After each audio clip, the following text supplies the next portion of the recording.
하나님 말씀은 시편 19편입니다. 시편 19편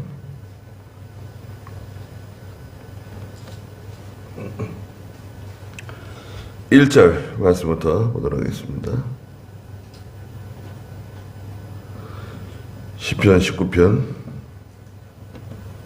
1절입니다. 그 앞에 지휘자를 따라 부르는 다윗의 시라고 되어 있고요. 하늘은 하나님의 영광을 선포하고 궁창은 그분의 손으로 하신 일을 나타낸다. 낮은 낮에게 말하고 밤은 밤에게 지식을 전하니 언어가 없고 말이 없으며 그들의 음성이 들리지 않으나 그 소리가 온 땅에 퍼지고 그 말씀이 세상 끝까지 이른다. 하나님께서 해를 위하여 하늘의 장막을 치셨다.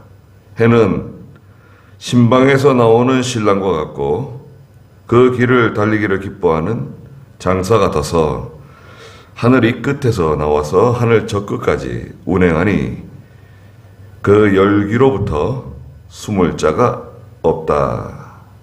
그랬습니다. 네.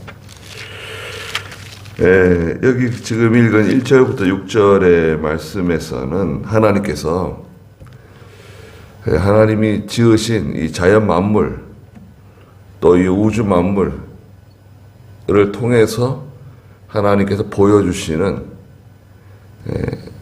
그 자연 계시라고 그러죠. 자연 계시. 계시는 하나님이 열어서 보여준다. 이런 뜻이잖아요. 계시해 주신다. 베드로야, 이것을 내게 계시하신 분은 하늘에 계신 내 아버지께서 계시하신 것이다. 열어서 보여준 거. 그래서 이제 깨닫는 거죠. 깨닫는데 이 하나님이 지으신 자연 만물을 통해서 하나님을 발견할 수 있도록 그렇게 하셨는데 그걸 자연 계시라고 말하죠.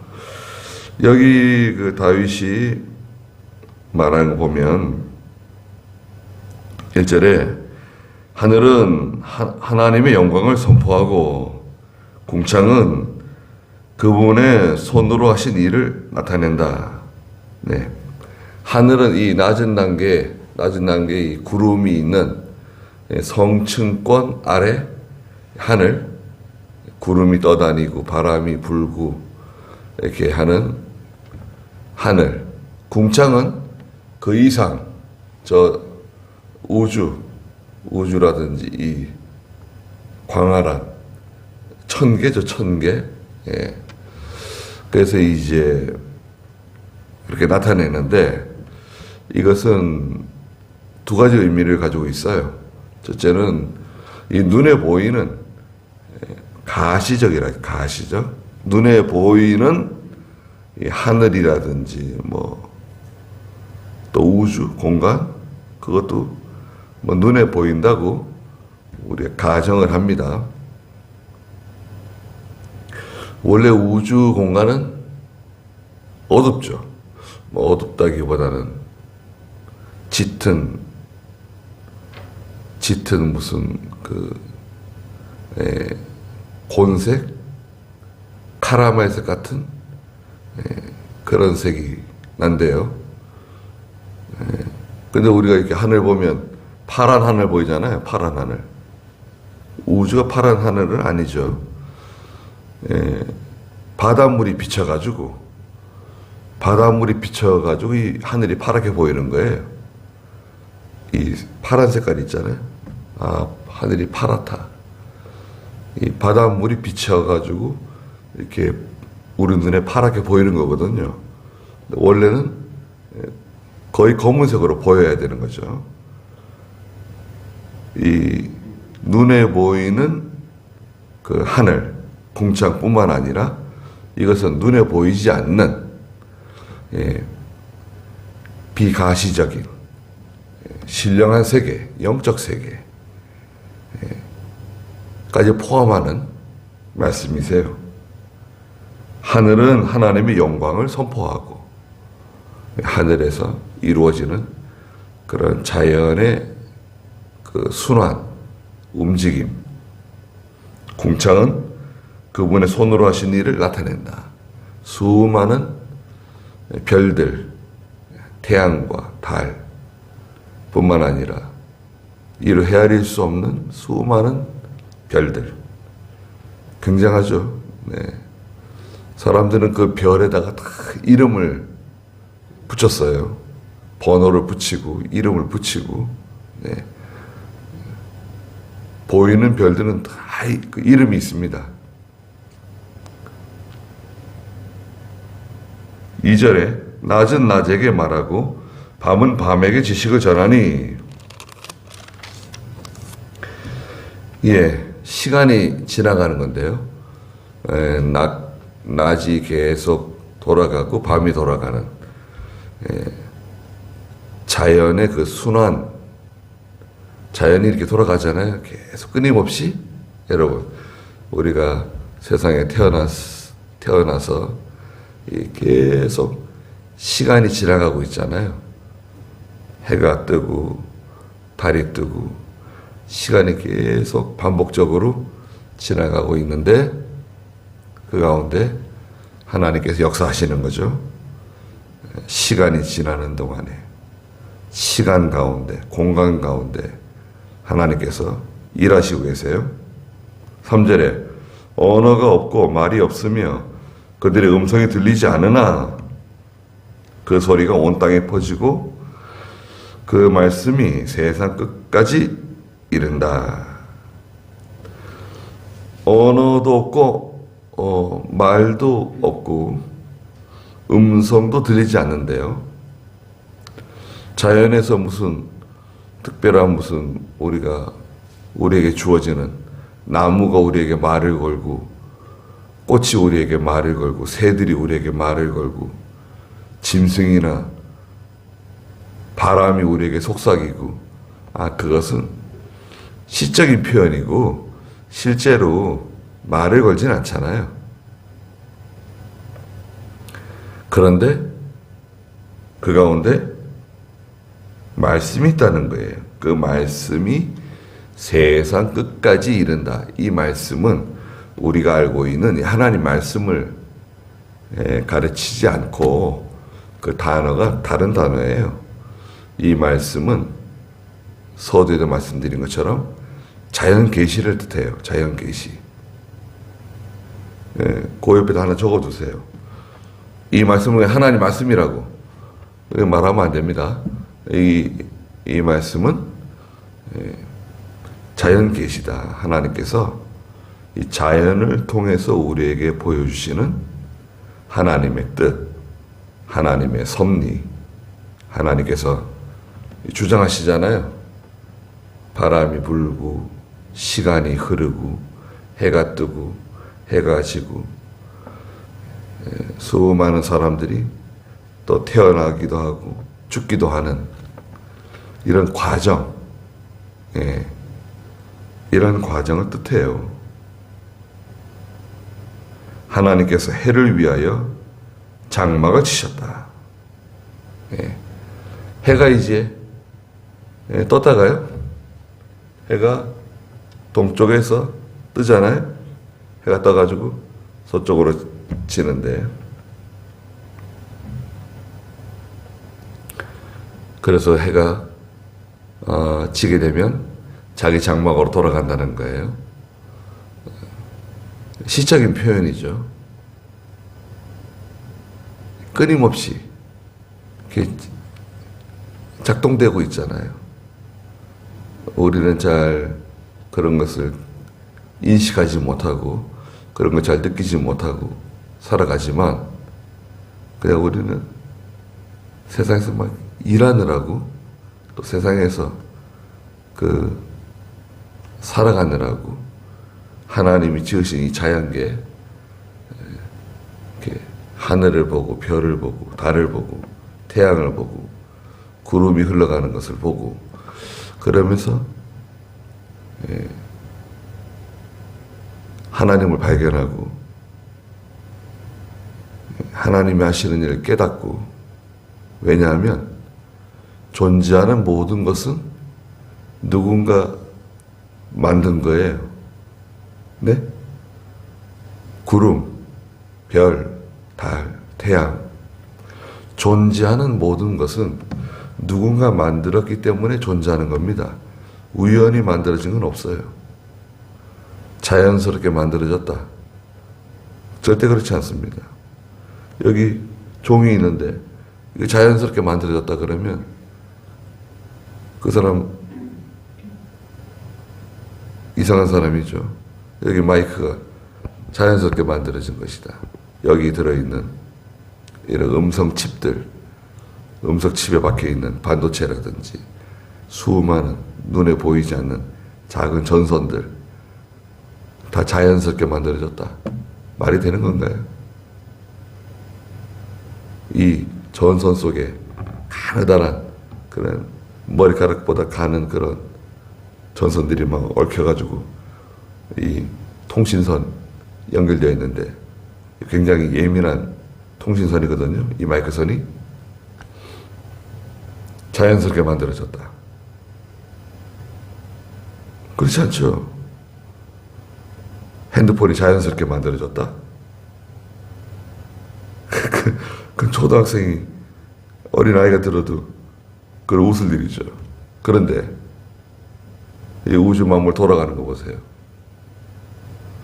사람은 작은 풀잎 하나도 만들지 못해요. 작은 잎사귀 하나도. 작은 잎사귀 하나도 사람은 만들지 못합니다. 거기다 생명을 부여하지 못해요. 우리 하찮게 보내는 그런 여러 가지 곤충들 있잖아요. 곤충들. 전에도 제가 가끔 말씀드리지만 수많은 곤충들, 이로 헤아릴 수 없는 종류의 그런 날벌레들, 거의 대다수가 날개를 가지고 있어요. 날개.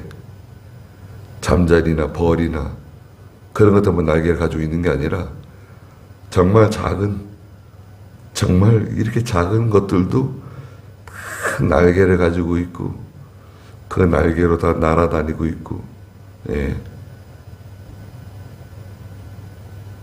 사람이 만들 수 있나요? 못 만듭니다. 그 유전 형질이라든지 DNA라든지, 예. 그런데 우리 사람 얼마나 복잡합니까? 자연스럽게 만들어졌다? 원숭이가 사람이 됐다고?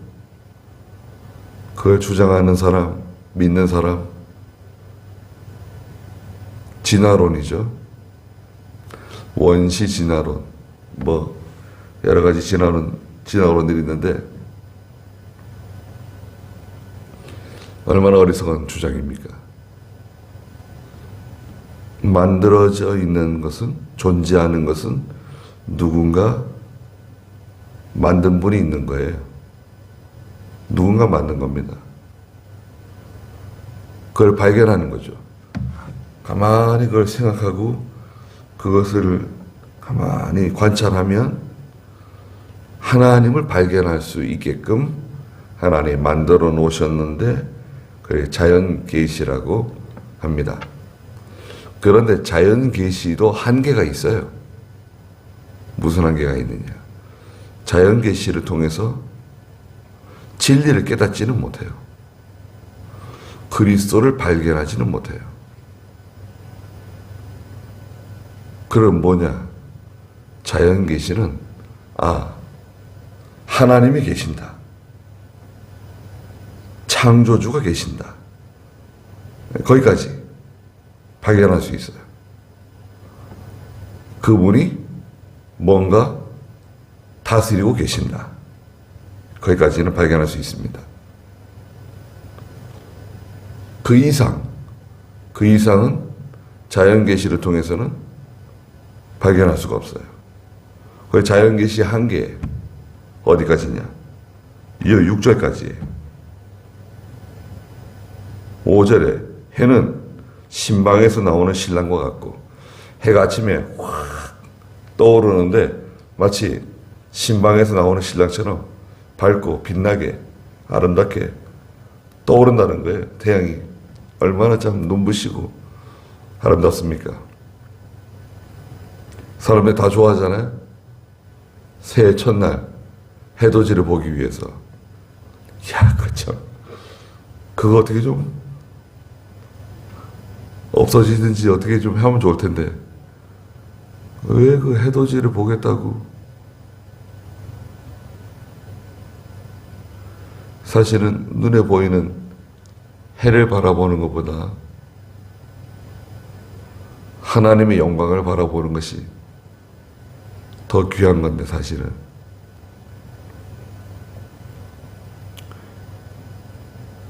해가 이제 떠오르잖아요. 사람이 다 좋아하죠. 해를 싫어하는 사람이 없죠. 또 그 길을 달리기를 기뻐하는 장사 같아서 얼마나 힘이 있습니까? 해가 비치면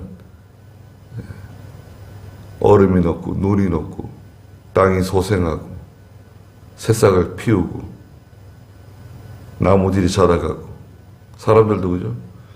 햇빛을 받아야지 우울하지 않잖아요.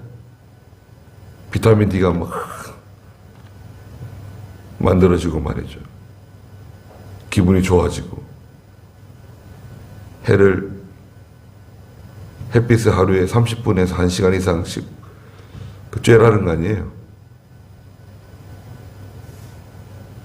하늘 이 끝에서 나와서 하늘 저 끝까지 운행하니 그 열기로부터 숨을 자가 없다. 네. 다 그 햇빛을 좋아하죠. 네. 햇빛이 없으면 얼마나 추울까요? 겨울에도 따뜻한 햇빛 아래 앉아있으면 얼마나 기분이 좋습니까? 추운 겨울이라도. 네. 그 몽골은 이제 11월 되면 백야가 와요, 백야.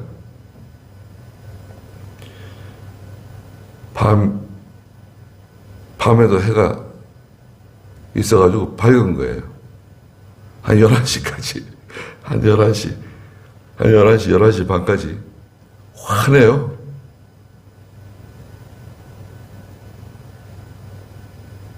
무슨, 그렇게 좀 이상하더라고요. 밤에도. 환하니까. 커튼 치고 자죠, 사람들이. 환하니까 돌아다니는 사람들 많습니다.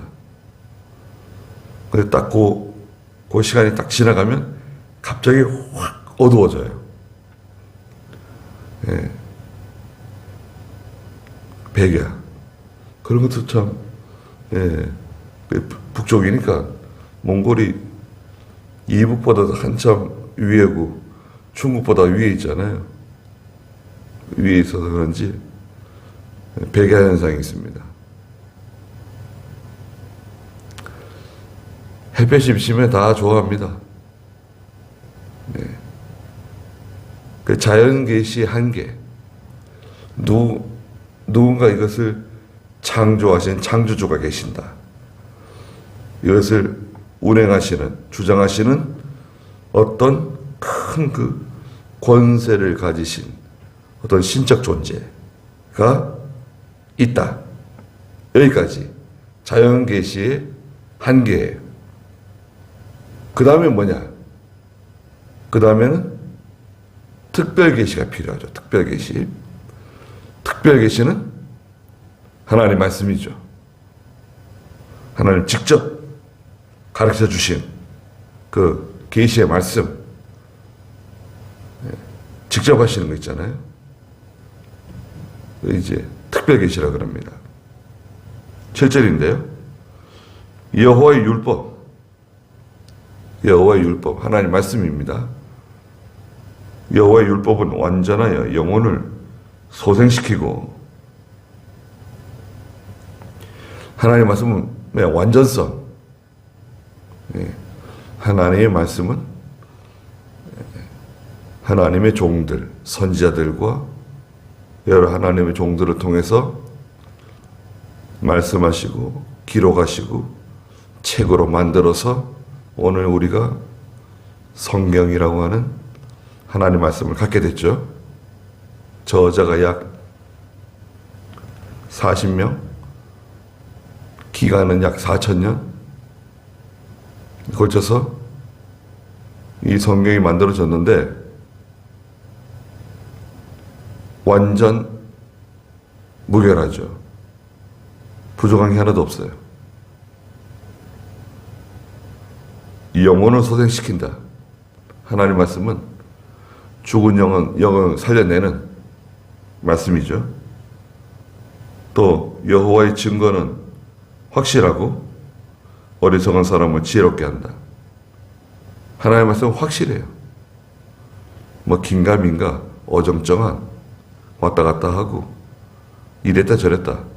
하나님의 말씀은 그렇지 않습니다. 일관성이 있어요.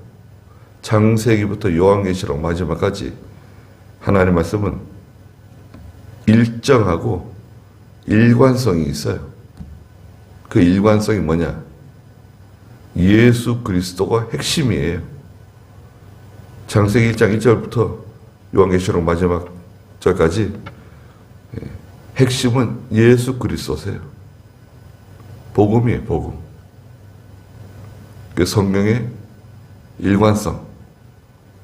하나님께서 구원을 계획하시고 또 구원을 예수 그리스도를 통해서 완성하시고 또 성도를 구원하시는 하나님의 사랑을 드러내시는 확실한 어리석은 사람을 지혜롭게 한다. 지혜로운 사람이 누구냐? 공부 잘하는 사람? 외국어를 잘하는 사람? 아닙니다. 예수 그리스도를, 하나님을 많이 발견한 사람이 지혜로운 사람이에요. 하나님과 예수 그리스도를 많이 발견한 사람. 그 사랑을 얼마나 사랑이 크신지 깨달은 사람. 하나님의 긍휼하심을 깨달은 사람.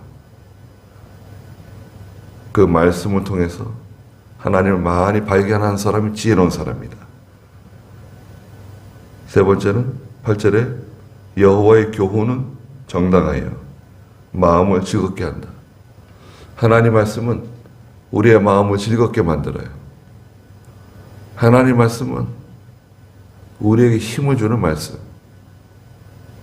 계시록 이사야 40장에 있는 것처럼 여호와를 앙망하는 사람 새 힘 주신다.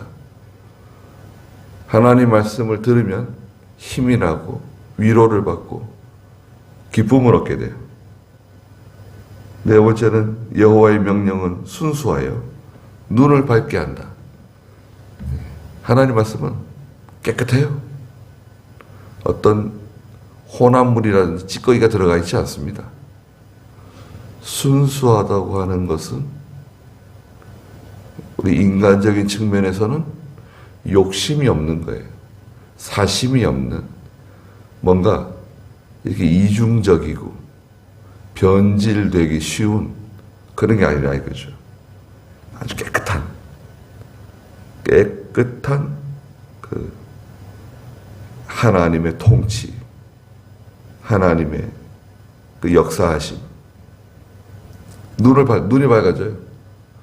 눈이 번쩍 뜨이는 거죠. 하나님 말씀 한 구절 깨달으면 눈이 번쩍 뜨이고 말이죠. 어떤 말씀은요, 성경을 읽다가 그 말씀을 탁 우리가 발견하잖아요. 깨닫게 되잖아요. 그러면 여러 개의 말씀이 동시에 쫙 이렇게 연결되는 그런 느낌을 받을 때가 있으실 거예요. 예. 성경에는 여러 개의 말씀들이 거미줄처럼 쫙 이렇게 연결되는, 예. 그 한 말씀을 이렇게 끄집어내면 말씀이 쫙 이렇게 그물처럼 쫙 이렇게 말씀이 달려오죠. 예. 9절에 다섯 번째, 여호와를 경외하는 도는 정결하여 영원토록 지속되고, 하나님 말씀은 영원한 말씀이죠. 여섯 번째는 여호와의 법도는 진실하여 한결같이 의롭다. 한결같으세요. 하나님 말씀은 의죠, 의. 의가 무엇이냐? 하나님의 뜻이에요. 하나님의 뜻. 하나님의 의지. 하나님은 이렇게 하려고 하신다. 하나님은 이것을 원하신다. 이걸 기뻐하신다. 이게 하나님의 의지거든요. 그 성경을 통해서 하나님을 발견하게 되는 거죠. 10절에 일곱 번째, 금 곧 많은 순금보다 더 사모할 만한 가치가 있다. 세상의 보화보다 하나님 말씀 사모하고, 꿀 곧 송이꿀보다 더 달다. 하나님 말씀은 입에선 달고 배에선 쓴 말씀이죠. 꿀이나 송이꿀보다 더 단, 우리의 영혼을 소생시키는 말씀. 여덟 번째 11절에 또 주님의 종이 이로 인하여 경계를 받고 이를 지킴으로 상이 크다. 하나님 말씀 지키면 그 말씀을 통해서 하나님께서 우리를 지켜주시는 거죠. 경계가 서요. 또 여기까지만 가라. 경계가 뚜렷합니다. 또 하나님이 상을 베풀어 주시죠. 그래서 이제 7절에는 율법, 증거, 교훈, 명령, 경외하는 도, 법도, 이게 다 하나님 말씀이죠. 성경 말씀을 가르치는 단어들이죠. 이거 우리가 가지고 있는 말씀입니다. 성경을 읽어야 돼요. 교회에서는 성도들이 성경을 찾고 읽고 한 말씀이라도 펴보고 들여다보고, 이런 말씀이, 그런 말씀이 있는가? 이런 말씀이 있었구나. 자꾸 이렇게 그걸 이렇게 유도해 줘야 돼요. 지금 이 스크린 때문에요. 스크린만 있으면 교회 좋은 것 같아도 지금 큰 문제예요. 교인들이 성경 찬송을 가지고 다니지 않아요. 그냥 맨손으로 오는 거야, 교회. 하나님 섬긴다고 하는 성도들이 맨손으로 와요. 스크린만 보는 거예요. 성경 읽겠어요? 집에 가서? 난 집에서 성경 읽는다. 그런 분도 있겠죠. 그러나 교회가 사람 중심으로 기울어지다 보니까요. 사람 중심. 하나님 중심으로 가야 되는데 사람들을 위해서 이렇게 편하게 쉽게 이렇게 자꾸 하려고 하다 보니까, 사람 중심이다 보니까 오히려 신앙을 다 망가뜨리고 있어요. 정말 큰 문제입니다. 저희 교회도 누가 스크린 하면 어떻겠냐고 그러더라고요. 송정교회에서 스크린 담으면 좋겠대요. 그래서 미쳤냐고 그랬어요. 우리 교인들은 좋아할지 모르지만, 야, 그 하나님 좋아하시겠냐? 그 스크린 달면? 돈이 문제가 아니라 교인들이 좋아할 수 있어요. 야, 우리 교회에 스크린 있어가지고 좋은 교회가 됐다. 그런데 신앙적으로 볼 때는 전혀 도움이 되지 않습니다. 교인들에게 전혀 도움이 안 돼요. 저희 할머니도 시력이 아주 안 좋으셨는데 성경책 다 들여다보시고 찬송가 다 부르시고 그러셨어요. 시력이 굉장히 안 좋으셨어요. 성경책을 이렇게 얼굴이 가까이 돼야지 이렇게 글자를 그러면 신방 다 다니시고 한 주일에 500장 700장씩 성경 읽으시고 다 하셨어요.